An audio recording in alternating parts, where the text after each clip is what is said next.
আমার আমার দায়িত্বটা মনে হয় একটু বেশি আমার কাছে মনে হয়, যে বিকজ আমার কাছে মনে হয় যে আমাকে ফেল করা যাবে না, আমাকে উইন করতেই হবে, আমাকে নতুন কোনো রাস্তা বের করতেই হবে।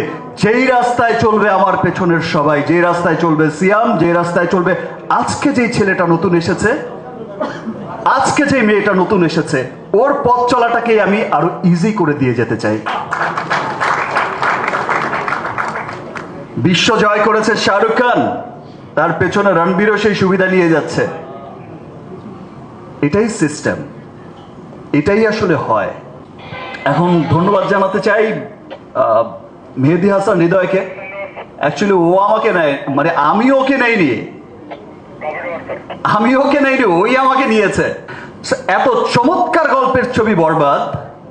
এবং আমি যখন জিজ্ঞেস করেছি যে তোমার কি প্রডিউসার আছে, মানে ফাইন্যান্সার আছে নাকি আমি দেব,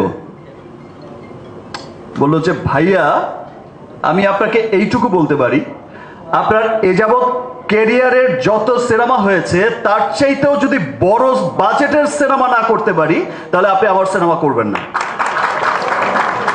বিকজ আমার বরবাদ সিনেমাটার আপনি নিশ্চয়ই বুঝেছেন যে এটার স্কেলটা কত বড়, লার্জার স্কেলের একটা সিনেমা।